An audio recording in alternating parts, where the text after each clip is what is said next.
Irish playwright John Millington Synge's play.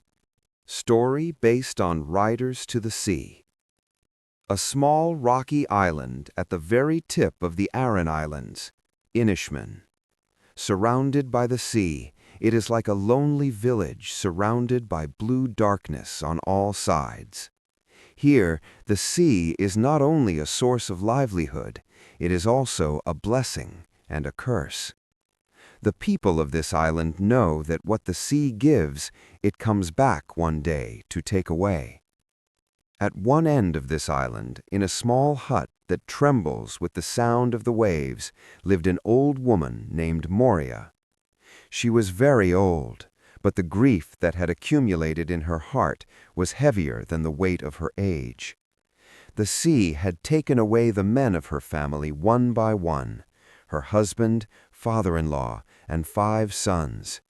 Now only 2 sons were left, Michael, who had not been found for a long time, and Bartley, the youngest, the strongest, and the bravest. That morning, the air inside the hut was heavy. The fire is dying down, and Moria's eyes keep darting to the door. Her 2 daughters, Kathleen and Nora, are working quietly. Nora has a small bundle of cloth in her hand. Her hand shakes as she opens it. Inside the bundle are a pair of socks and a torn piece of clothing. These clothes were found with a body that had washed up far out to sea. People say they could be Michael's. Nora whispers, "Sister, if Mother knows." Kathleen stops her. "Not yet. Bartley is going to the sea today. If Mother breaks down." That day, Bartley is going to the horse fair on the mainland. He will cross the sea with 2 horses. Although the sea looks calm, Moria knows the calm of the sea is treacherous. Bartley comes to the door, tall, strong, with a strange determination in his eyes. "Mom," he said, "I have to go today. If I don't go, the family will not survive." Moria looked at him. Her eyes were a mixture of fear, prayer, and inevitability. "Don't go, Dad. Don't go today. Go tomorrow." Bartley smiled lightly and said, "Mom, you know, you can't survive if you're afraid of the sea." This was the thing that tore Moria's heart apart. She knew her husband had said it. Her older sons had said it too. Bartley left. Behind her, the sound of the horses' hooves merged with the sound of the waves. After Bartley left, Moria suddenly seemed to break down. She looked at Kathleen and Nora and said, "I couldn't bless him on the way." She ran out. The girls ran to the door.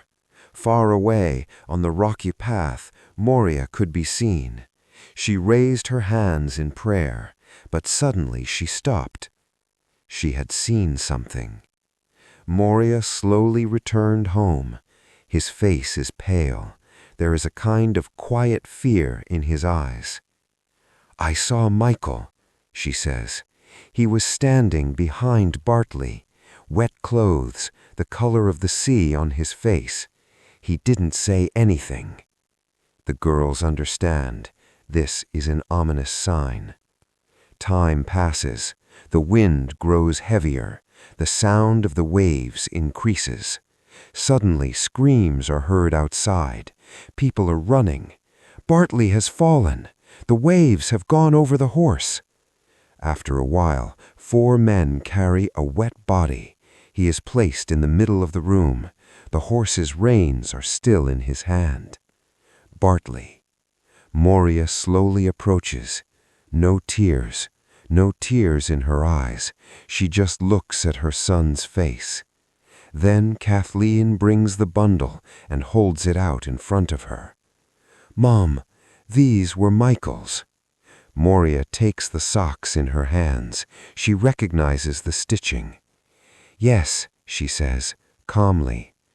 "I sewed them myself." Now she has nothing left to lose. She places her hand on Bartley's head. "Now the sea has taken everything from me," she says. "I have nothing left to give." There is no more break in her voice. There is a strange peace.